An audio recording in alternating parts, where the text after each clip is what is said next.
भारत की संस्कृति और धर्म हजारों वर्षों से भक्ति, तपस्या और अद्भुत कथाओं से समृद्ध है। इस संस्कृति का हर अध्याय किसी न किसी देवता के माध्यम से मानवता को जीवन जीने का मार्ग दिखाता है।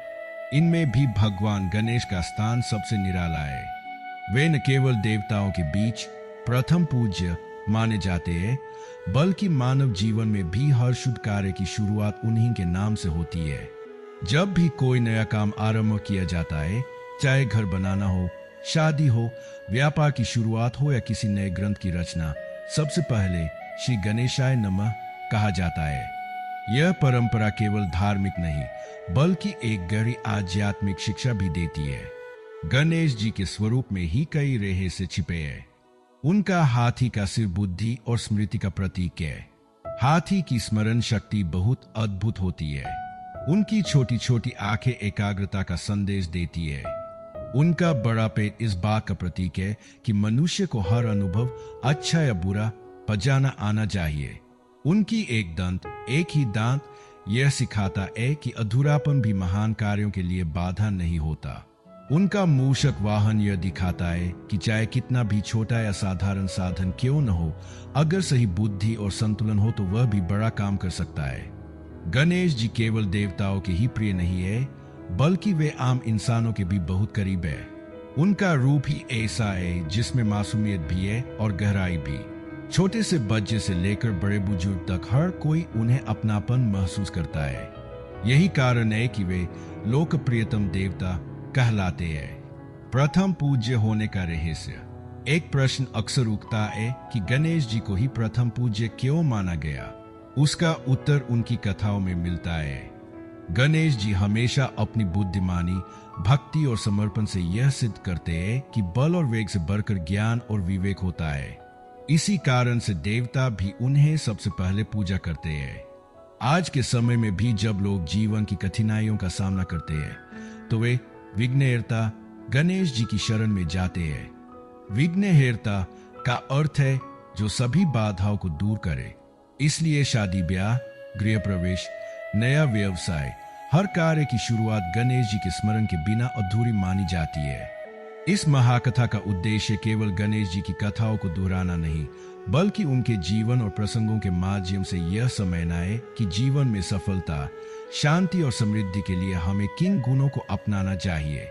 कैलाश पर्वत पर हिमालय की गोद में माता पार्वती और भगवान शिव निवास करते थे। पार्वती जी शिव जी की अर्धांगिनी थी और वे तपस्विनी होने के साथ साथ एक स्नेहमयी मां भी थी। एक दिन पार्वती जी स्नान करने जा रही थी। वे चाहती थीं कि कोई उनके स्नान गृह में बिना अनुमति प्रवेश न करे। उन्होंने अपनी दासियों को कहा कि कोई भीतर न आए, लेकिन फिर भी उन्हें लगा कि दासियां सबको रोक पाने में सक्षम नहीं होंगी। तब उन्होंने अपने शरीर पर लगी हल्दी और स्नान के उपटन से एक सुंदर बालक की प्रतिमा बनाई। उस प्रतिमा में उन्होंने प्राण फूंक दिए। प्रतिमा जीवित हो उठी और एक सुंदर बालक बन गया। वह बालक ही गणेश थे। पार्वती जी ने प्रेम से उसे गले लगाया और कहा, तुम मेरे पुत्र हो, तुम्हारा नाम गणेश होगा। आज से तुम मेरे द्वारपाल भी हो।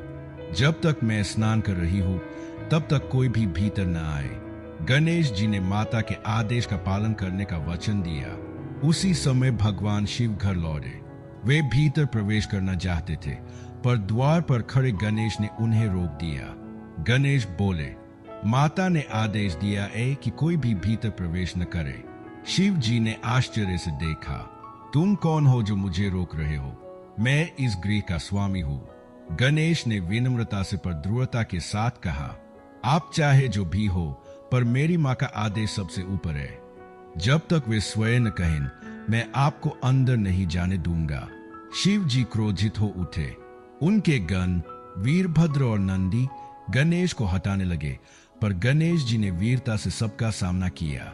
उनका छोटा सा मूषक वाहन भी साहस से उछल कूद करता रहा। अंततः शिव जी का क्रोध इतना बया कि उन्होंने अपने त्रिशूल से गणेश जी का सिर काट दिया।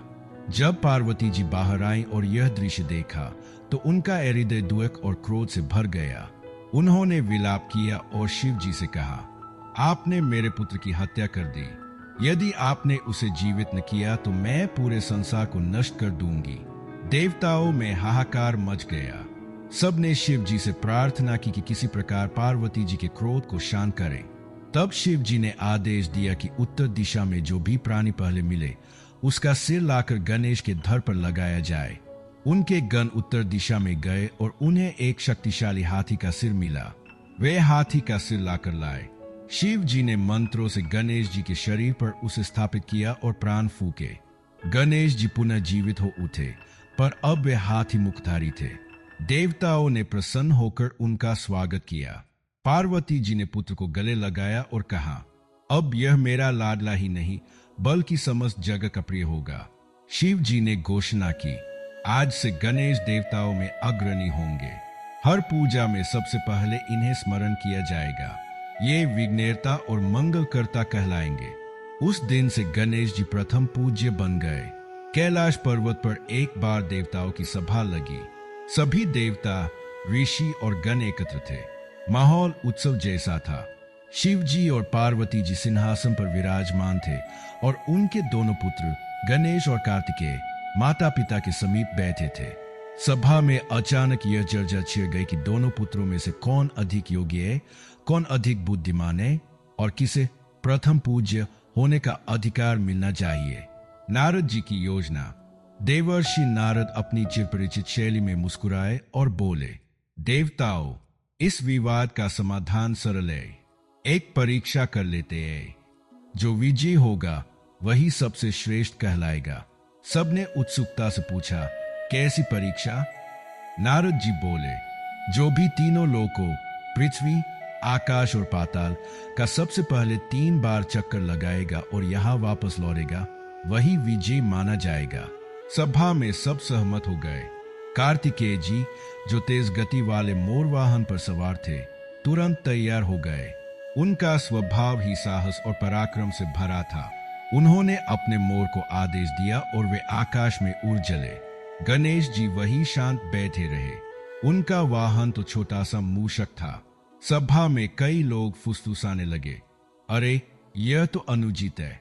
मूषक पर सवार होकर गणेश जी कैसे पृथ्वी का चक्कर लगा पाएंगे? कार्तिकेय की यात्रा।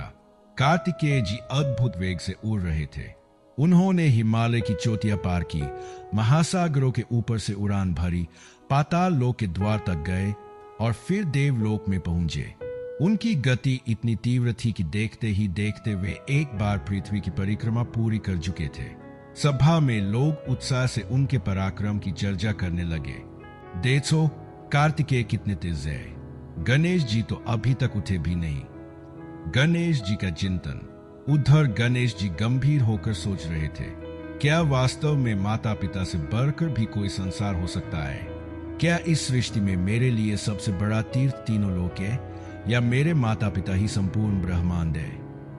कार्तिकेय जी अद्भुत वेग से उड़ रहे थे।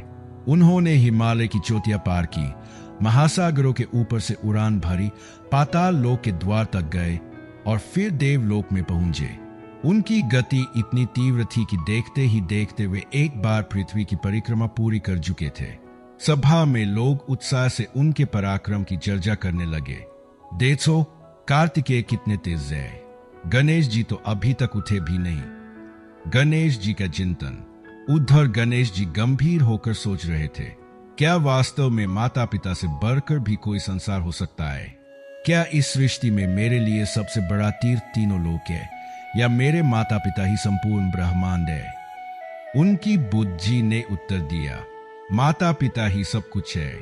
उनके चारों ओर घूमना ही तीनों लोकों की परिक्रमा के समान है, क्योंकि जिनसे जीवन मिला वही सबसे बड़ा जगत है। गणेश जी की परिक्रमा। गणेश जी धीरे से उठे। उन्होंने हाथ जोड़कर अपने माता पिता शिव और पार्वती की ओर देखा। फिर वे मूषक पर सवार हुए, परंतु दूर जाने के बजाय उन्होंने माता पिता की 3 बार प्रदक्षिणा परिक्रमा की। सभा में लोग आश्चर्यचकित रह गए।